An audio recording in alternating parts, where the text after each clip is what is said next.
أعوذ بالله من الشيطان الرجيم بسم الله الرحمن الرحيم رب اشرح لي صدري ويسر لي أمري واحلل عقدة من لساني يفقهوا قولي رب زدني علما اللهم فقهني في الدين اللهم انفعنا بما علمتنا وعلمنا ما ينفعنا وزدنا علما۔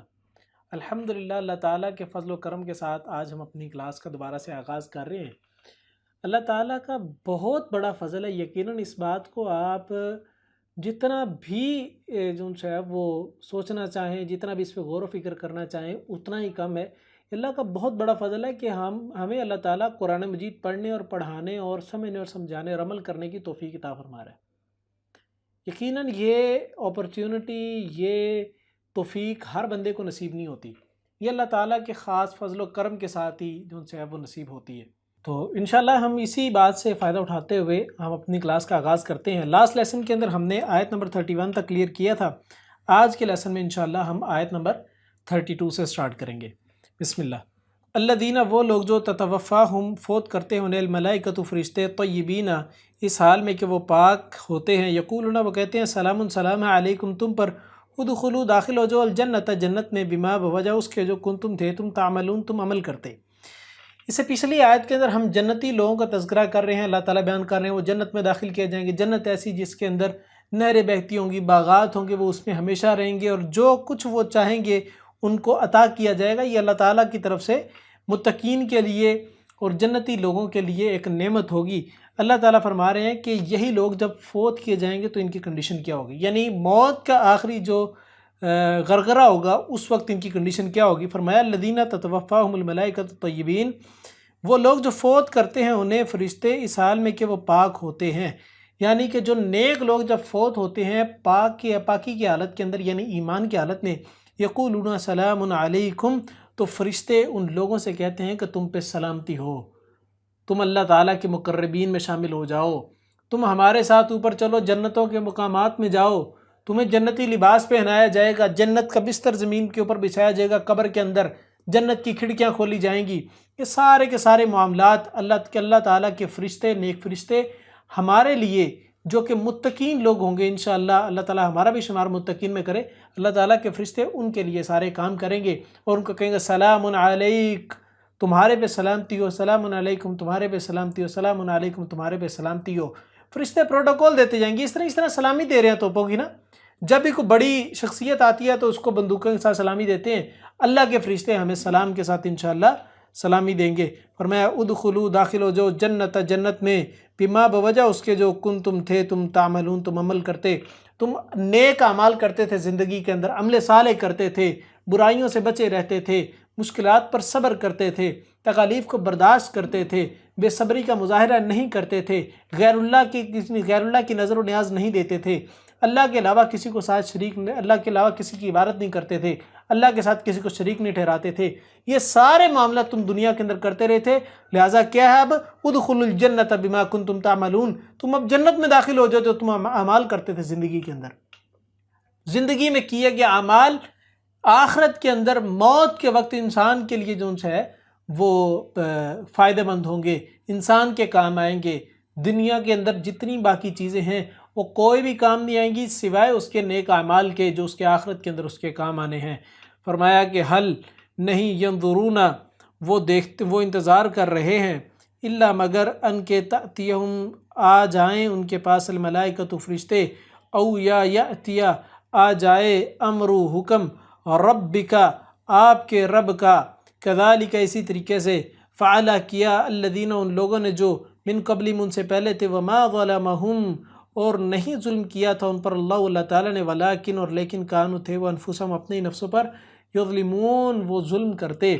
اللہ تعالیٰ بیان فرما رہے ہیں کہ یہ لوگ ابھی اس انتظار کے اندر بیٹھے ہیں کہ ان کے اوپر موت کے فرشتے آئیں گے، ان کے اوپر موت واقع ہوگی، یہ موت کے انتظار میں بیٹھے ہیں۔ یہ کس بات کے انتظار میں بیٹھے ہوئے ہیں؟ آخر یہ موت کے آنے کا وقت کا انتظار کر رہے ہیں کہ موت کے فرشتے آئیں گے، ان کے روح قبض کی جائے گی، تب یہ اس بات اپنی حرکتوں سے باز آئیں گے، تب یہ جو سے معافی مانگیں گے۔ یہ کس بات کے انتظار کے اندر بیٹھے ہیں، کس بات کے زوم کے اندر بیٹھے ہیں، کیا کرتے جا رہے ہیں زندگی کے اندر؟ اللہ سے توبہ استغفار نہیں کرتے، اپنے گناہوں پہ معافی نہیں مانگتے، اللہ تعالیٰ کی طرف رجوع نہیں کرتے، گناہوں سے باز نہیں آتے، کیا کرتے جا رہے ہیں یہ؟ ایک وقت آئے گا کہ فرشتوں نے آ جانا ہے، ایک وقت آئے گا کہ موت نے آ جانا ہے۔ کیا یہ موت کے آنے کا انتظار کر رہے ہیں؟ کیا یہ اللہ کی طرف سے عذاب کا انتظار کر رہے ہیں؟ کیا یہ جو ان سے ہے وہ اللہ تعالیٰ کی طرف سے آخرت کا انتظار کر رہے ہیں، یا کسی پھٹکار کا انتظار کر رہے ہیں، یا کسی مصیبت کا انتظار کر رہے ہیں؟ معافی مانگے جلد از جلد۔ کسی کو کیا پتا کہ مجھے موت کب آنی ہے، آپ کو موت کب آنی؟ کیا کوئی اس بات کا سرٹیفکیٹ لے کے آیا کہ میں غفاری صاحب جو ان سے ہیں وہ اس کلاس کو پڑھانے کے بعد یہاں سے زندہ اٹھ سکیں گے؟ یا آپ لوگ جو ان سے ہے اس کلاس کو سننے کے بعد یہاں زندہ اٹھ سکیں گے؟ کوئی سرٹیفکیٹ لے کے نہیں بیٹھا۔ ہر بندہ اس حال کے اندر بیٹھا ہے کہ اس کو نہیں معلوم کہ اس کی موت کب واقع ہونی ہے۔ ہو سکتا ہے اس کی موت ابھی واقع ہو جائے، ہو سکتا ہے اس کی موت کل واقع ہو جائے، ہو سکتا ہے اس کی موت آنے والے چند لمحات کے بعد واقع ہو جائے۔ ہر بندہ جب اپنی موت کو جانتا نہیں ہے تو پھر انتظار کس بات کا؟ معافی کے اندر مغفرت کیوں نہیں مانگتے، معافی کیوں نہیں مانگتے، اللہ سے توبہ کیوں نہیں کرتے؟ وما ظلمهم اللہ ولکن كانوا انفسهم یظلمون۔ اللہ تعالیٰ ظلم نہیں کرتا ان لوگوں کے اوپر۔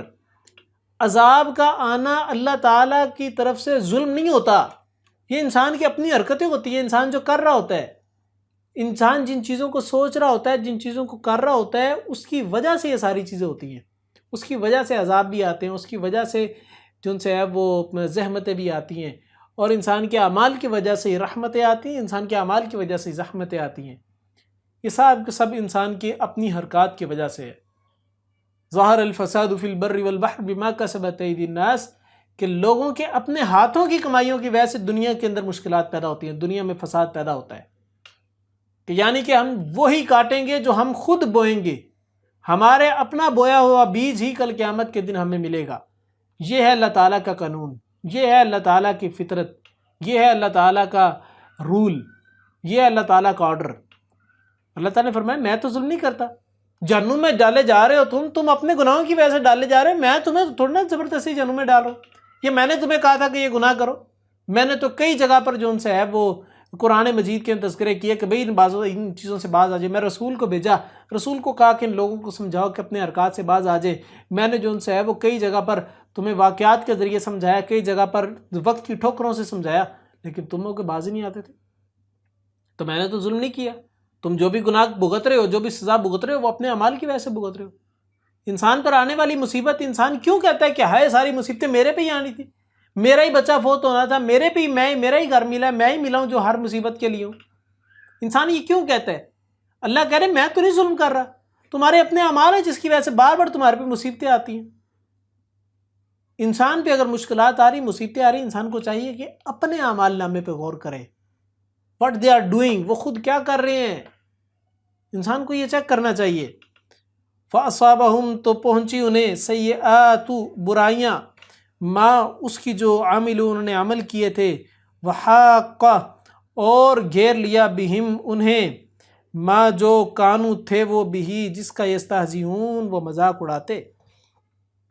اللہ تعالیٰ نے فرمایا کہ ان کو مشکلات پہنچی، ان کو مصیبتیں پہنچی، وہ کس وجہ سے پہنچی؟ ان کے اپنے اعمال نامے کی وجہ سے پہنچی۔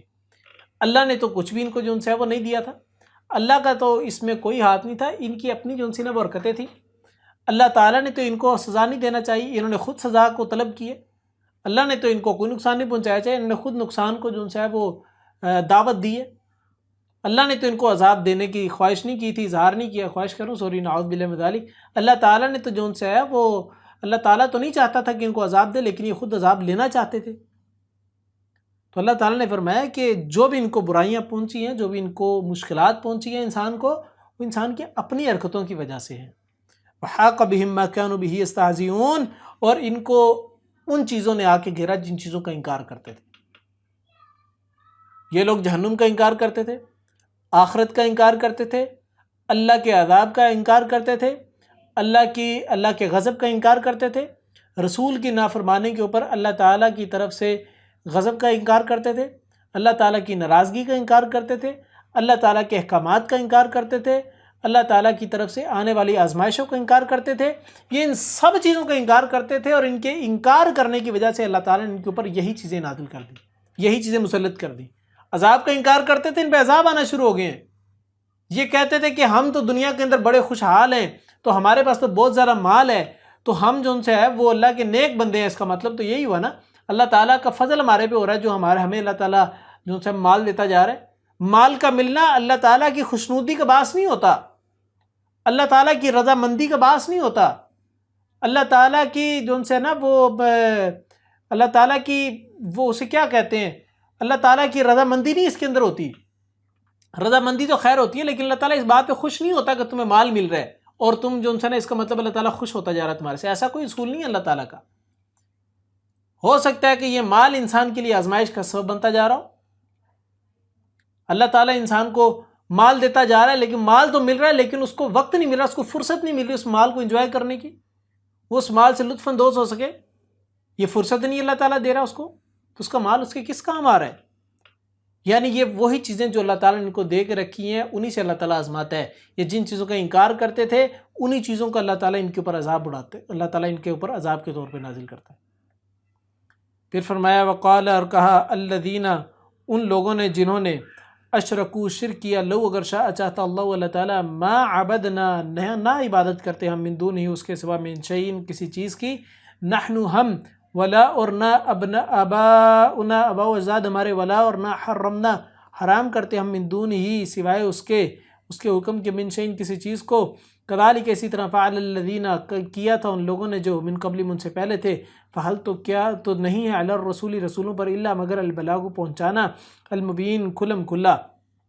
اللہ تعالیٰ بیان کر رہے ہیں کہ یہ لوگوں کی حرکتیں، ان کی عقل اور ان کی مینٹیلٹی یہ ہے کہ یہ جو ساری حرکتیں کرتے جا رہے ہیں، جو برائیاں کرتے ہیں، جو گناہ کرتے ہیں، جو شرک کے سارے کام کر رہے ہیں، فسادات پھیلا رہے ہیں دنیا کے اندر، اس کے ذمہ دار اللہ تعالیٰ کی مشیت کو ٹھہرا رہے ہیں، اس کا جواز نکالنے کے لیے اللہ کی مشیت کو سامنے لے کے آ رہے ہیں کہ اللہ تعالیٰ کروا رہا ہے، میں تو نہیں کر رہا۔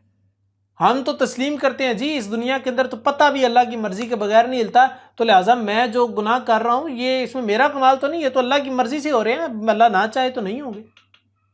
ہم لوگ بھی یہی کہتے ہیں نا کہ مجھے اگر ہدایت نہیں مل رہی، اٹ مینس کہ میرے لیے ہدایت لکھی نہیں، تو لہٰذا مجھے ہدایت نہیں مل رہی، اس میں میرا تو کوئی گناہ نہیں ہے، میرا تو کوئی قصور نہیں ہے، اللہ تعالیٰ مجھے ہدایت نہیں دینا چاہ رہا، اللہ تعالیٰ میرے پہ کرم نہیں کرنا چاہ رہا۔ ہمارے بھی تصورات یہی ہیں، ہم بھی یہی سوچتے ہیں، لیکن قرآن کیا کہتا ہے، اس فلسفے کو ذرا سا سمجھنا چاہیے۔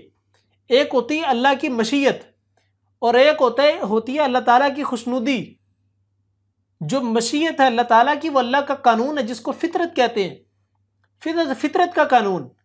جس طرح یہ پین ہے، اس کا مقصد ہے لکھنا، یہ پین تب لکھے گا، اللہ کا قانون یہ کہتا ہے کہ یہ پین تب لکھے گا جب اس کے ساتھ میں لکھنے کی کوشش کروں گا، یہ لکھے گا، اس سے میں اچھی بات بھی لکھ سکتا ہوں، اس میں بری بات بھی لکھ سکتا ہوں۔ اللہ کا قانون یہ ہے، فطرت یہ ہے کہ تلوار کا کام ہے گردن اتارنا، وہ چاہے ظالم کی اتاری جائے اسے، چاہے اس کو جو ان سے ہے وہ مظلوم کی اتاری جائے اسے، اس کو کسی مقصد کے لیے استعمال کریں گے، اس کا کام ہے چیزوں کو کاٹ دینا، وہ کاٹ دے گا۔ اسی طریقے سے اللہ تعالیٰ کا باقی قانون بھی ہے، تم گناہ کرو گے، گناہ تمہیں آگے لے کے جاتا جائے گا، گناہ کے اندر رستے کھلتے جائیں گے، نیکی کرو گے نیکی کے رستے کھلتے جائیں گے۔ یہ اللہ تعالیٰ کا قانون ہے، اللہ نے جو رول سیٹ کیا دنیا کا، جو فارمولا لگا دیا ہے، وہ اس فارمولے کے تحت تمام چیزیں چلیں گی، لیکن اٹ ڈزنٹ مین کہ اس فارمولے کے اندر تمام چیزیں اللہ تعالیٰ کی خوشنودی کا سبب ہوں، اللہ تعالیٰ ان تمام چیزوں سے خوش ہو رہا ہو، ایسا نہیں ہوتا۔ اللہ تعالیٰ کی خوشنودی صرف انہی کاموں کے اندر ہے جو شریعت کے مطابق ہو رہے ہیں، باقی سب میں اللہ کی رضامندی ضرور ہے۔ یہ بات حقیقت ہے کہ اس کائنات کا پتہ بھی اللہ کی مرضی کے بغیر نہیں ہل سکتا، اس کائنات کے اندر کوئی اللہ کی مرضی کے بغیر سوچ نہیں سکتا، اس کائنات کے اندر کوئی پتے کا ایک ذرہ بھی اللہ کی مرضی کے بغیر ادھر سے ادھر نہیں ہو سکتا، اس کائنات میں اللہ کی مرضی کے بغیر کوئی ایک قدم نہیں اٹھا سکتا، کوئی ایک سوچ نہیں ابھار سکتا۔ یہ بات حقیقت ہے، لیکن یہ سارے کے سارے جو اعمال ہم لوگ کر رہے ہیں یہ اللہ تعالیٰ کی مشیت یعنی اللہ تعالیٰ کی فطرت، اللہ تعالیٰ کے قانون کے مطابق صحیح ضرور چل رہا ہے، اللہ تعالیٰ کی رضامندی ضرور ہے، اللہ تعالیٰ کے فیصلہ ضرور ہے کہ جو کام جس طرح کرے گا اس طریقے سے ہوتا جائے گا، لیکن اللہ تعالیٰ کی خوشنودی ہر کام میں نہیں ہے۔ اللہ تعالیٰ خوش صرف اسی کام کے اندر ہے جو کام شریعت کے مطابق انسان کرتا ہے۔ اگر اللہ تعالیٰ کی شریعت کے مطابق انسان عمل نہیں کرے گا، کوئی کام نہیں کرے گا، اس میں اللہ تعالیٰ کی خوشنودی تو شامل نہیں ہوگی، لیکن اللہ تعالیٰ کی مشیت ضرور شامل ہوگی۔ میں اگر گناہ کے اعمال کر رہا ہوں تو اللہ تعالیٰ میرے ان گناہوں کے اعمال کے اوپر خوش تو نہیں ہو رہا ہوگا، لیکن راضی ضرور ہوگا، ٹھیک ہے کرنا چاہ رہا ہے، اس کو کرنے دیتا ہوں، اس کو مہلت دیتا ہوں۔ اللہ تعالیٰ کی مشیت یعنی گناہوں کے اندر اللہ تعالیٰ کی جو مشیت ہے اس کو اللہ تعالیٰ کی مہلت بھی کہتے ہیں. اللہ تعالیٰ مہلت دے رہے ہیں، مجھے ڈھیل دے رہے ہیں کہ جاؤ گناہ کرتے ہو کرتے جاؤ. کب تک آخر کرو گے؟ آنا تو میرے پاس ہے، رسی تو میرے ہاتھ میں، کھینچنا تو میں نہیں ہے. جب میں کھینچوں گا تو پھر کدھر جاؤ گے؟ اللہ تعالیٰ کا قانون فطرت یہ ہے، اس قانون کو سمجھتے ہوئے تمام اعمال کریں. اسی طریقے سے اللہ تعالیٰ نے اگر ہم یہ کہتے ہیں کہ اللہ نے اگر ہمارے نصیب کی ہدایت لکھی تو ہمیں ہدایت مل جاتی، لیکن اللہ تعالیٰ کی فطرت کا قانون یہ، مشیت یہ ہے، قانون فطرت یہ ہے کہ تم ہدایت طلب کرو گے تمہیں مل جائے گی، اور جب مل جائے گی تو اللہ تعالیٰ کی جو ان سے نا اس میں خوشنودی بھی شامل ہو جائے گی. لیکن اگر گمراہی کی طرف جاؤ گے تو فطرت کا قانون یہ ہے، اللہ تعالیٰ کی مشیت یہ ہے کہ تم گمراہی کی طرف جاتے جاؤ گے، اس میں اللہ تعالیٰ کی خوشنودی نہیں ہوگی. یہ چیز سمجھنے والی ہے. اللہ تعالیٰ نے فرمایا یہ تم لوگ ہی نہیں صرف کر رہے، اس سے پچھلے لوگ بھی بڑے لوگ تھے جو کہ اس طرح کے فلسفے کے حامل تھے، اس طرح کی سوچ کے حامل تھے کہ ہمیں ہدایت نہیں مل رہی تو اللہ کی طرف سے نہیں ہے، اس میں ہمارا کوئی قصور نہیں ہے.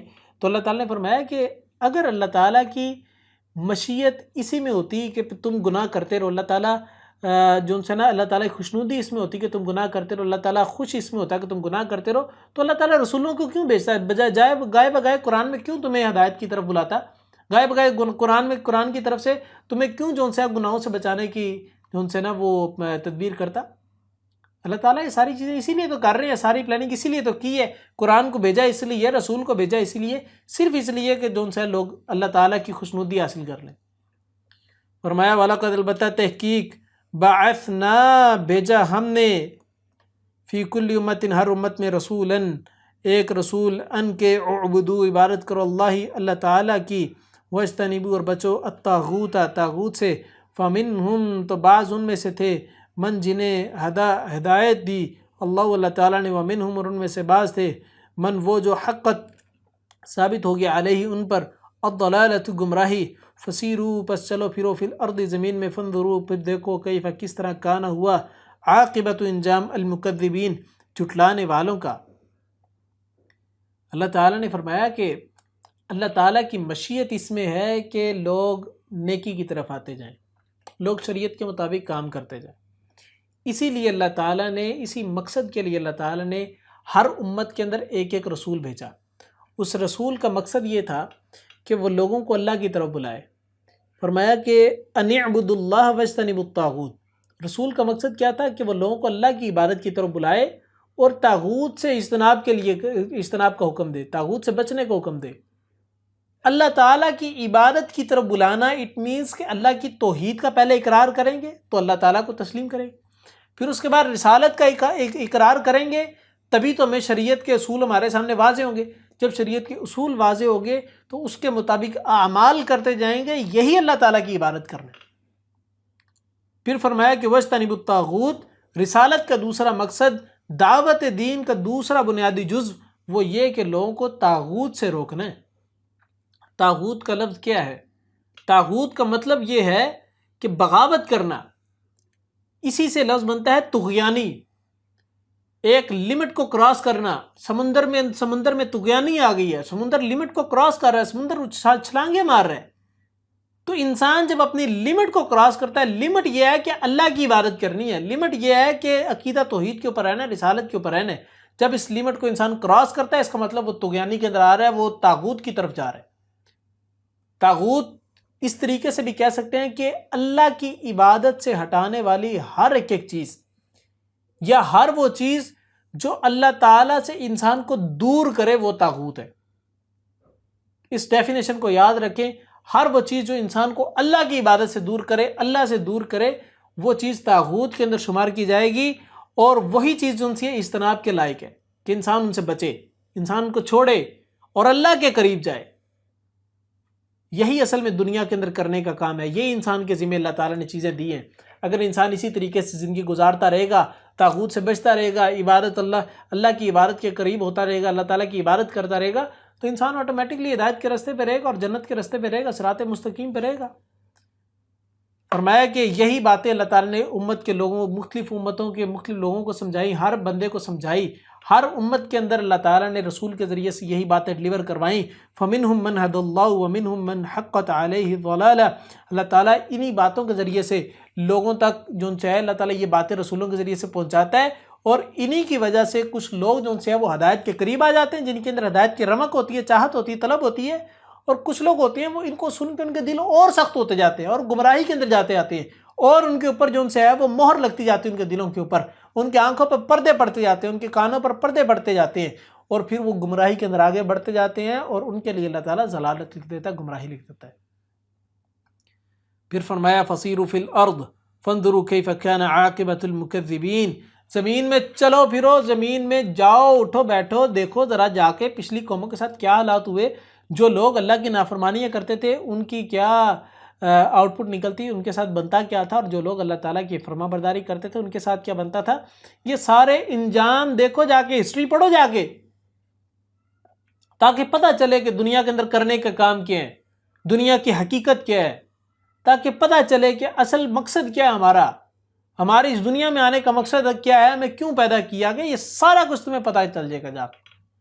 جا کے ذرا ہسٹری پڑھو، تمہیں پتہ لگے جن لوگوں نے اللہ کی نافرمانیاں کی ہیں ان کے ساتھ کیا کیا بن سکتا ہے، تو لہٰذا تم اللہ کی نافرمانیوں سے بچتے جاؤ گے اس طریقے سے۔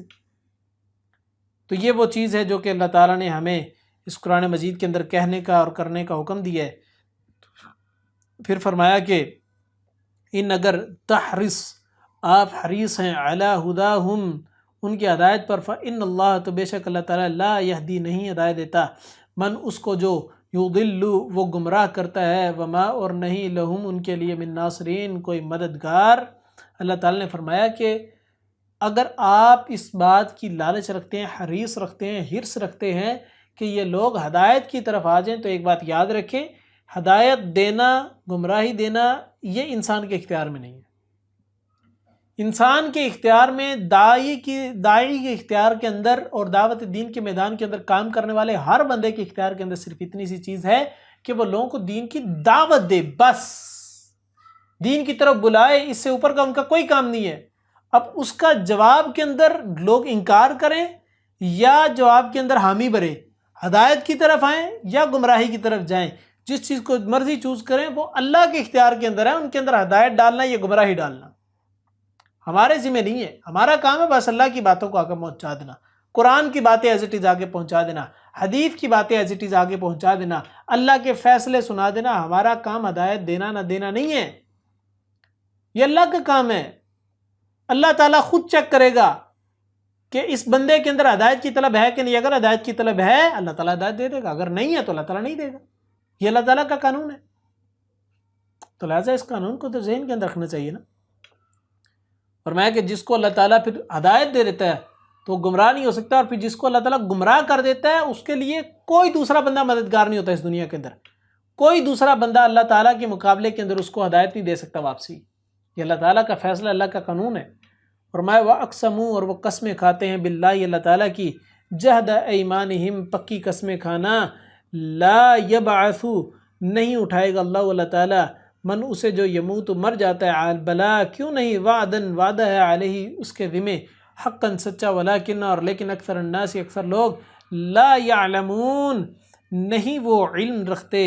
اللہ تعالیٰ فرما رہے ہیں کہ یہ لوگ اللہ تعالیٰ کی پکی قسمیں کھاتے ہیں، اللہ کے نام کی پکی سے پکی قسمیں کھاتے ہیں، قسمیں کھا کے یہ بات کہہ رہے ہیں کہ اللہ کی قسم، مر کے انسان دوبارہ زندہ نہیں کیا جائے گا۔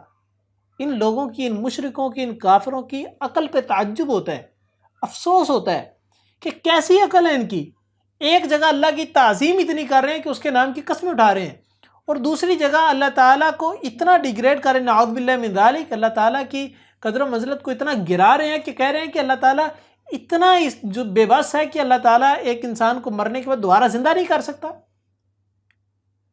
یہ ان کے عقیدے ہیں، یہ چیزیں سوچتے ہیں کہ مرنے کے بعد دوبارہ زندہ نہیں کیے جائیں گے، یا اگر ہم مر بھی گئے تو مرنے کے بعد اگر ہمارے پہ عذاب آ بھی گیا تو ہمیں جو ہے ہمارے پیر آ کے بچا لیں گے۔ یہ ان کے عقیدے ہیں کہ اللہ تعالیٰ ان کے پیروں کے سامنے عاجز ہے، ان کے بابوں کے سامنے عاجز ہے، ان کے اولیاء کرام کے سامنے عاجز ہے اللہ تعالیٰ، کہ اللہ تعالیٰ ان سے ان کو بچا کر عذاب نہیں دلوا سکتا۔ کیا اللہ تعالیٰ اتنا ہی بے بس ہے کہ ان پیروں فقیروں اور بابوں کے سامنے اللہ تعالیٰ جو ان سے ہے ان کو عذاب نہیں دے سکتا؟ یہ اللہ تعالیٰ کی بے بسی کو ظاہر کر رہے ہیں، نعوذ باللہ من ذالک، جو اللہ تعالیٰ کے اندر بے بسی کا تصور بھی نہیں ہو سکتا۔ فرمایا کہ بلا کیوں نہیں، یہ کون سی باتیں کرتے ہیں، کیوں نہیں ایسے ہو سکتا بھائی؟ وعد اللہ وعدن علیہ حقا، یہ وعدہ ہے اللہ تعالیٰ کے ذمہ سچا، یہ اللہ نے وعدہ کر کے رکھا ہے، اپنے اوپر لازم کر کے رکھا ہے، اللہ نے خود اپنے اوپر لازم کیا ہے کہ قیامت کا دن اللہ نے قائم کرنا ہے۔ کسی انسان کی، کسی مخلوق کی مجال نہیں کہ اللہ کے اوپر کوئی چیز لازم کر دیں، اللہ تعالیٰ خود اپنے اوپر یہ چیزیں لازم کرتا ہے۔ اللہ نے اپنے اوپر جو لازم چیزیں کی ان میں سے ایک چیز یہ بھی لازم کی، اللہ تعالیٰ آخرت کا دن قائم کرے گا، بدلے کا دن قائم کرے گا، اور اس دن اللہ تعالیٰ لوگوں کے فیصلے کرے گا، تمام چیزیں برابری کی سطح پہ لے کے آئے گا، جس نے جو اعمال کیے ہوں گے اس کو اس کا بدلہ دیا جائے گا۔ یہ اللہ نے اپنے اوپر لازم کیا ہے، یہ اللہ نے اپنے اوپر لازم اس لیے بھی کیا ہے تاکہ انسانیت کو واضح کر دیا جائے کہ اگر دنیا کے اندر تمہارے بھی مشکلات آ رہی، صبر کرو گے، آخرت کا دن میں نے عدل کا دن رکھا ہے، میں نے اپنے اوپر لازم کر کے رکھا ہے کہ میں دن قائم کروں گا اور تمہیں اس کے برابر اجر دوں گا، کہ دنیا کے اندر تم مصیبتوں کے اندر رہے ہو، اس کے بدلے تمہیں جزا دوں گا، اس کے بدلے تمہیں جنت دوں گا۔ اور اگر دنیا کے اندر تم ظلم کرتے رہے، گناہ کے امور کرتے رہے، تو آخرت کا دن میں نے بنایا اس لیے، میں نے اپنے اوپر لازم کر کے رکھا ہے کہ میں نے دن وہ بنانا ہے صرف اس لیے تاکہ جو ان سے ہے تمہیں اس کے گناہ کا بدلہ دوں، میں تمہیں جہنم کے اندر ڈالوں۔ یہ اللہ تعالیٰ کا فیصلہ ہے۔ ولیکن اکثر الناس لا یعلمون، اور اکثر لوگ اس کے بارے میں علم نہیں رکھتے۔ کیسی باتیں کرتے ہیں یار، اکثر لوگوں کو پتہ ہی نہیں ہے، کتنے کم علم ہے۔ دنیا کا نالج اتنا زیادہ ہے لیکن حقیقت کا نالج، اصل نالج، قرآن کا نالج ان کے پاس نہ ہونے کے برابر۔ دنیا کی بہت زیادہ ڈگریز لے کے بیٹھے ہیں لیکن قرآن کی باری آتی تو قرآن کے بارے میں کہتے ہیں کہ ہمیں تو پڑھنے کا وقت نہیں ملتا، ہم تو جو ان سے ہے وہ ہمارا ٹائم نہیں مینج ہوتا سر۔ قرآن پڑھنا شروع کر دیں گے تو پھر ہم ڈگری کے ہمارے تو پیپر چل رہے ہیں، ہم اس کو کس طریقے سے ٹائم دیں گے؟ کیا ہماری پریورٹیز ہے، کیا ہماری ترجیحات ہیں، کن چیزوں کی طرف ہم جا رہے ہیں؟ ایک اللہ کی طرف کیوں نہیں آتے؟ ایک قرآن کی طرف کیوں نہیں آتے؟ فرمایا لیبین، تاکہ بیان کرے، تاکہ وہ بیان کرے لہم ان کے لیے، الذی وہ چیز جو یختلفون وہ اختلاف کرتے ہیں، فیہ جس میں، ولیعلم اور تاکہ جان لے، الذین وہ جنہوں نے کفر کیا، انہم بے شک وہ کانوا تھے، وہ کاذبین جھوٹے۔ اللہ تعالیٰ نے فرمایا کہ اللہ تعالیٰ نے قیامت کا دن اس لیے بھی قائم کرنا ہے تاکہ اللہ تعالیٰ ان لوگوں کو حقیقت سے آگاہ کرے جو لوگ کہتے تھے کہ آخرت قائم نہیں ہونی، عذاب نہیں آنا، جنت جہنم نہیں ہونی، ہمیں ہمارے پیر ہمیں گناہوں سے بچا لیں گے، عذاب سے بچا لیں گے، ہمیں ہمارے پیر جو ان سے نا وہ اپنی بگڑی کے اندر، اپنی جو ان سے ہے وہ جھولے کے اندر چھپا لیں گے، اپنی کملی کے اندر چھپا لیں گے، ہم تو جھومتے ہوئے پل صراط سے گزر جائیں گے، ہمیں تو قبر کے اندر رسول کی زیارت ہو جائے گی، تو لہٰذا ہم بخشے بخشائے لوگ ہیں، ہمیں تو کوئی بھی گناہ کر لیں، ہم نے تو جہنم میں نہیں جانا، ہم نے تو جنت میں ہی جانا ہے، ہمیں بس چند دن کا عذاب ہو سکتا ہے، اس اوپر عذاب نہیں ہوگا۔ یہ لوگوں کے جو عقیدے ہیں، اللہ نے فرمایا میں نے قیامت کا دن بنایا اس لیے تاکہ ان کے عقیدوں کو ان کے سامنے باطل کر کے دکھاؤں، رد کر کے دکھاؤں۔ ہمیں عقیدہ آخرت کے اوپر مکمل یقین ہونا چاہیے، صحیح عقیدہ آخرت ہمارے دل و دماغ کے اندر ہونا چاہیے تاکہ دنیا کے اندر نیکیاں کریں، گناہوں سے بچیں، تقوی اختیار کریں۔ اسی طریقے سے فرمایا کہ انما بے شک قولنا کہنا ہمارا، لشین کسی چیز کے لیے، اذا جب اردنا ارادہ کرتے ہیں ہم اس کا، ان کے نقول ہم کہتے ہیں لہو اسے کن ہو جا فیکن تو وہ ہو جاتا ہے۔ تم کہتے ہو کہ اللہ کے لیے دوبارہ زندہ کرنا انسان کو مشکل کام ہے، اللہ تعالیٰ جب کسی چیز کا ارادہ کرتا ہے، اللہ تعالیٰ کا ارادہ کرنا اصل میں کیا اس سے پہلے اللہ تعالیٰ کا ارادہ نہیں تھا؟ اللہ کا ارادہ اس سے پہلے بھی موجود تھا لیکن انسانیت کے سامنے ظاہر تب ہوا جب اللہ تعالیٰ نے چاہا۔ تو اللہ تعالیٰ جب ارادہ کرتا ہے اپنے ارادے کو، اپنی بات کو ظاہر کرنے کا، تو اللہ تعالیٰ جو ان سے ہے صرف ایک لفظ کہتا ہے کن، ہو جا، تو فیکن ہو جاتا ہے۔ اللہ تعالیٰ صرف اتنا کہتا ہے بس ہو جا، تو وہ ہو جاتا ہے۔ اللہ تعالیٰ کے لیے بنانا مشکل کام نہیں ہے، اللہ تعالیٰ کے لیے دوبارہ انسان کو زندہ کرنا مشکل کام نہیں ہے، اللہ تعالیٰ کے لیے جنت جہنم میں ڈالنا، جنت جہنم کو بنانا، انسان کو بنانا، اس دنیا کے اندر مشکلات کو دور کرنا، ڈپریشن سے نکالنا، انزائٹی سے نکالنا، فسٹ پڑتے ہوئے انسان کو موت سے نکال دینا، موت کی منہ کے اندر جاتے ہوئے انسان کو واپسی کھینچ لینا، یہ اللہ کے اختیار میں۔ اللہ تعالیٰ صرف ایک لفظ کن کہتا ہے، یہ سارے کام ہو جاتے ہیں۔ اللہ تعالیٰ کے لیے بڑی چیز نہیں ہے. اللہ کی رحمت سے مایوس نہ ہو. لا تقنطوا من رحمت اللہ. اللہ کی رحمت سے مایوس نہ ہو. اللہ تعالیٰ جو چاہتا ہے وہ کر گزرتا ہے. صرف ایک لفظ کن اللہ تعالیٰ نے کہنا اور یہ کام ہو جانے. دنیا کے اندر مالی مشکلات ہیں, اللہ سے مانگیے, اللہ تعالیٰ نے لفظ کن کہنا اور یہ ساری مشکلات دور ہو جانی. دنیا کے اندر ڈپریشن میں ہیں, محبت کے اندر پھنسے ہوئے ہیں, مشکلات کے اندر پھنسے ہوئے ہیں, اللہ سے دعا کریں, اللہ نے ایک مرتبہ لفظ کن کہنا اور یہ ہو جانا ہے. یہ سارے کام آسان ہو جانے. میری بگڑی بنا دو میرے رب کریم, یہ سوال کیا کریں اللہ تعالیٰ سے. اللہ سے گر گڑا کر مانگا کریں, اللہ تعالیٰ سے دعائیں کیا کریں. یا اللہ تو نے عطا کرنا ہے, تو نے دینا ہے, تو نے میری مشکلات کو آسان کرنا ہے. یا اللہ تو مجھے فوت کرنے کے بعد دوبارہ زندہ کرنے پر اختیار رکھتا ہے, تو یا اللہ میرے ڈپریشن سے مجھے نکالنے پر بھی اختیار رکھتا ہے. یا اللہ میرے ڈپریشن کو دور کر دے. یا اللہ میں محبت کے چکر کے اندر پھنس چکا ہوں. یا اللہ میں جو ان سے ہے وہ غیر محرم سے محبت کر بیٹھا ہوں. یا اللہ اس کے اندر مشکلات کے اندر پھنستا جا رہا ہوں. یا اللہ میں اندھیروں کے اندر جاتا جا رہا ہوں. یا اللہ میں گناہوں کی کثرت کے اندر جاتا جا رہا ہوں. میں استغفار بھی کرتا ہوں, توبہ بھی کرتا ہوں, پھر میں وہی گناہ کر بیٹھتا ہوں. یا اللہ مجھے بچا لے. اللہ بچائے گا یار, اللہ نکالے گا نا اس چیز سے. اللہ تعالیٰ نے لفظ کن کہنا اور نکل جانا انسان نے. بس ایک اللہ تعالیٰ کے لفظ کن کہنے کے اوپر انسان کو یقین ہونا چاہیے, توکل ہونا چاہیے, تو اللہ تعالیٰ کر دے گا اور نکل جائے گا انسان انشاءاللہ. اللہ تعالیٰ سے دعا کرتا ہوں کہ اللہ تعالیٰ ہمارے دل و دماغ کے اندر عقیدہ توحید کو زندہ رکھے. اللہ تعالیٰ ہماری زندگی ہماری موت دونوں عقیدہ توحید کے اوپر لے کے آئے. اللہ تعالیٰ پوری زندگی ہمیں اعمال عقیدہ توحید کے مطابق کرنے کی توفیق عطا فرمائے. اللہ تعالیٰ ہم سب کی مشکلات کو آسان فرمائے اور ہم سب کی زندگیوں کے اندر سکون کو بھر دے اور قرآن کو ہمارے دلوں کا نور بنا دے. قرآن کو ہمارے اعمال کے اندر عملی زندگی کے اندر لے آئے. آمین. میں نے جو کچھ بیان کیا وہ صرف اور صرف اللہ رب العزت کی توفیق کے سبب سے تھا, اور اگر بیان کرنے میں کوئی غلطی کوتاہی ہوئی ہے تو میرے طالب علم ہونے کی پختہ دلیل تھی. وآخر دعوانا ان الحمدللہ رب العالمین. السلام علیکم ورحمۃ اللہ وبرکاتہ. اگر آپ کے کوئی کویشچن ہو تو آپ کومنٹ سیکشن کے اندر کویشچن کر لیا کریں تاکہ ان کے جوابات انشاءاللہ بر وقت مل سکیں. بارک اللہ فیکم. السلام علیکم ورحمۃ اللہ وبرکاتہ.